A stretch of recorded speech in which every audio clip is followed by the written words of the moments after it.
The night Abigail Warren nearly lost her life began as a quiet humiliation disguised as a harmless blind date, the kind meant to reassure powerful people that they still belong to ordinary happiness.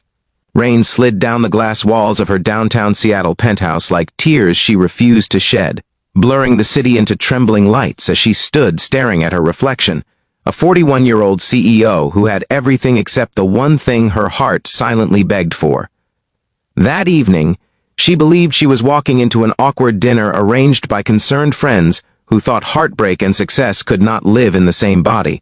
She had no idea she was stepping into a chain of events that would fracture her carefully built world and then remake it at the hands of a man who had nothing to offer her except courage, sincerity, and the kind of love that only rises from loss. If you believe in kindness, in second chances, and in people showing up for each other when it matters most, take a moment right now to like, comment, share, and subscribe to this channel, because stories like this carry the quiet power to remind us what being human truly means.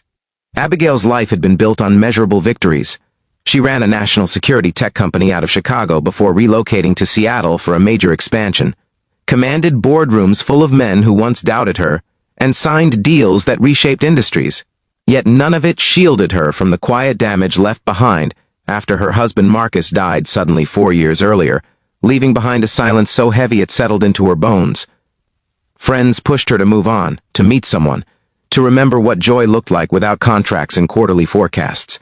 So when her assistant set her up with a blind date claiming the man was grounded, responsible, and good with kids, Abigail agreed out of fatigue, not hope.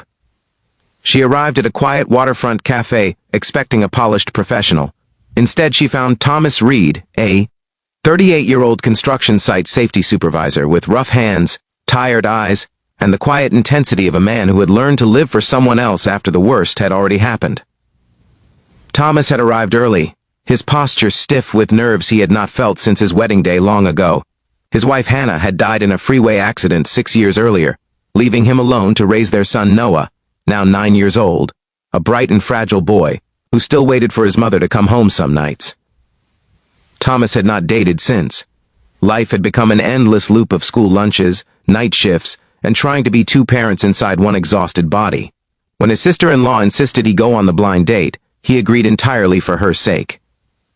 The moment Abigail stepped inside the cafe in her tailored coat and quiet authority, he knew the setup was a cruel mismatch. He saw the doubt cross her refined face, the almost imperceptible tightening of her smile, and he recognized it because he had seen it in mirrors at places he no longer belonged. The evening unfolded with restrained politeness, both of them trapped between obligation and discomfort. Abigail struggled to hide her disappointment, not because Thomas lacked worth, but because she believed her world and his could never touch. Thomas sensed the imbalance like a cold draft through the room and accepted it without bitterness. When the date ended, the rain had worsened into a violent storm that turned the streets into mirrors of moving shadow. Thomas walked Abigail to her car, out of simple courtesy, unaware that far more dangerous eyes were already watching her from across the street. Victor Harlan had once been one of Abigail's most promising investors until his concealed criminal ties surfaced, and she cut him loose with no hesitation. The federal investigation that followed ruined him, and in his twisted mind, Abigail became the architect of his downfall. He had watched her for weeks, tracking her routines, studying her habits, waiting for the moment when her security would thin.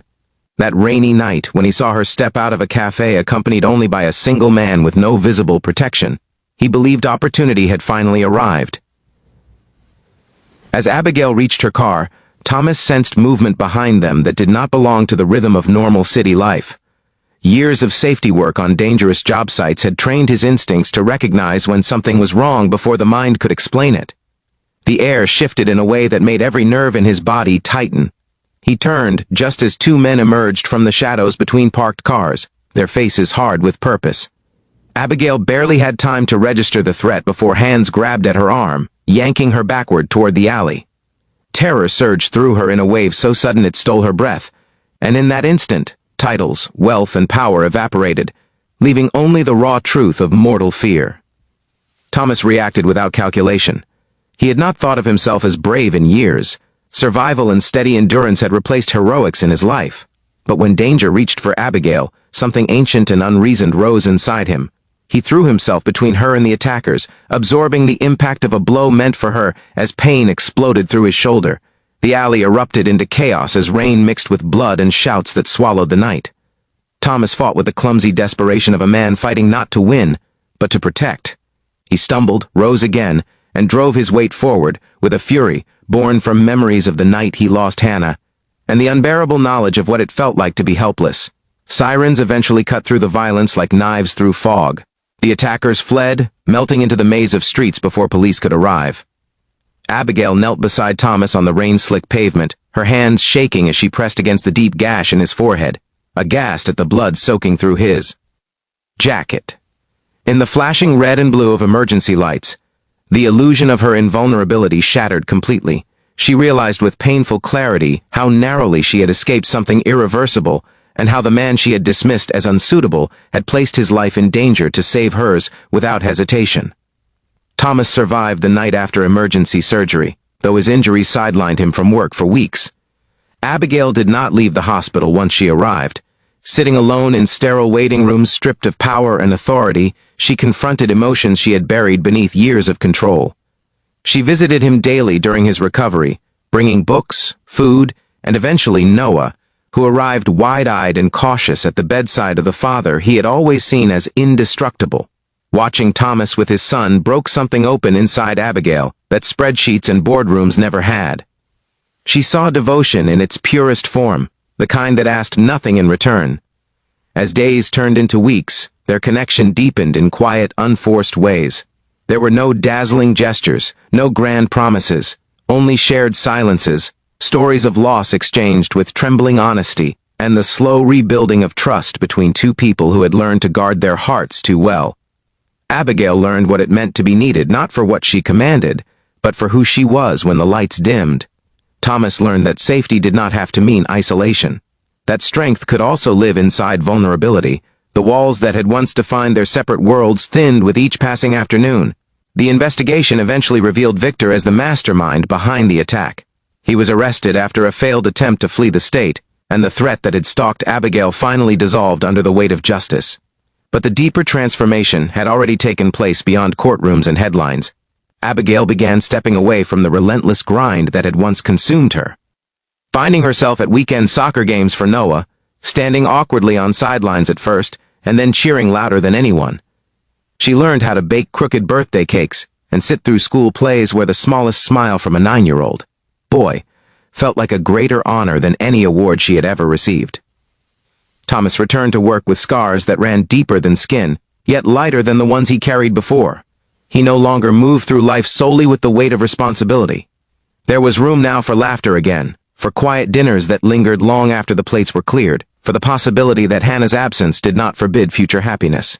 He watched Abigail discover gentler versions of herself that had long been hidden behind glass towers and security escorts. And now, just before the end of this story, we ask you from the heart to comment below and share what moment moved you most, because your words give stories like this a life far beyond the screen.